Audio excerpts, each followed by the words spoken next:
Siapakah Insinyur Solah Atia ini? Mengapa kematian beliau menggemparkan Kairo dengan pemakamannya yang dihadiri lebih dari 500.000 orang? Mari kita simak kisah dari Asosiasi Universitas Islam Mesir ini.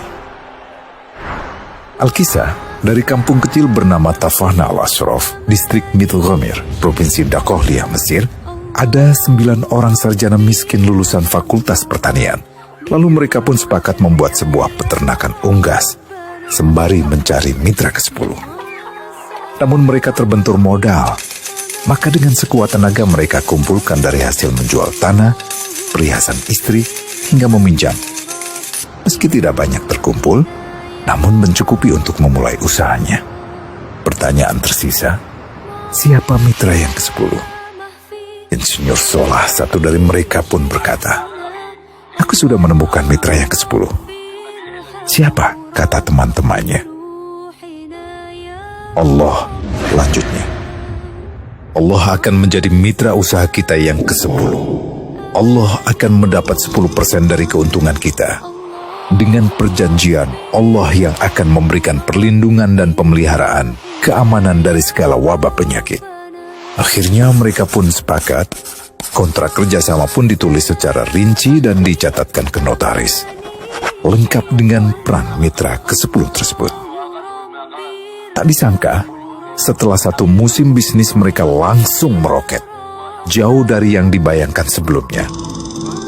Lalu mereka pun kembali bersepakat menambah jatah keuntungan mitra ke-10 menjadi 20% di musim kedua, dan begitu seterusnya hingga mencapai 50%.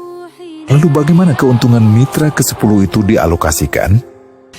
Dimulai dengan membangun sekolah dasar Islam putra, lalu lanjut putri, kemudian sekolah menengah putra, kemudian putri. Tambah lagi madrasah aliyah putra, lalu putri. Tapi karena keuntungan terus membanjir, akhirnya dibentuklah Baitul Mal. Dan mereka pun mengajukan ke pemerintah untuk membangun universitas di kampung. Awalnya ditolak dengan alasan tiadanya akses bagi para mahasiswa. Tak berapa lama mereka pun mengajukan pembangunan universitas lengkap dengan stasiun kereta beserta jalurnya dengan biaya mandiri. Akhirnya permintaan ini disetujui.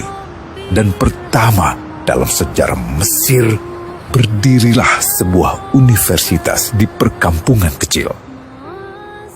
Semakin berkembang, dibangun pula fakultas kedua, ketiga, keempat hingga asrama putri dengan kapasitas 600 kamar.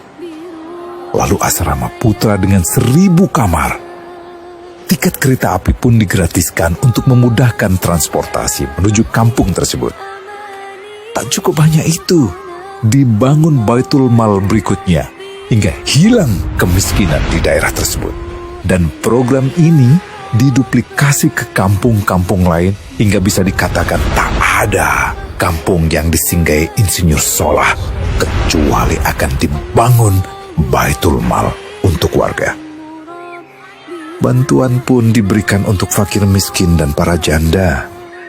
Pemuda pengangguran pun dilatih untuk mengelola perkebunan sayur hingga mandiri, bahkan sampai bisa mengekspor ke negara tetangga. Pada saat panen raya, seluruh penduduk dikirimi paket sayur. Di hari pertama Ramadan diadakan buka puasa bersama untuk seluruh penduduk desa. Mereka memasak dan hadir ke lapangan yang dipenuhi beraneka makanan. Disiapkan juga perabotan untuk gadis-gadis yatim yang ingin menikah. Dan ini semua merupakan sedikit dari banyaknya kebaikan yang dilakukan oleh Insinyur Solah.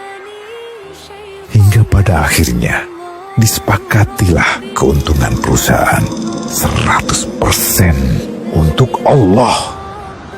Insinyur Solah yang awalnya adalah salah satu mitra usaha berubah menjadi karyawan Allah. Dia hanya menerima gaji, namun dia memberikan Tuhannya syarat agar membuatnya hanya butuh kepadanya dan hanya meminta kepadanya. Inilah sosok Insinyur Solah Atia, aktor utama kisah menakjubkan ini. Keikhlasannya membuat ia sama sekali menolak terkenal di media massa. Dan kini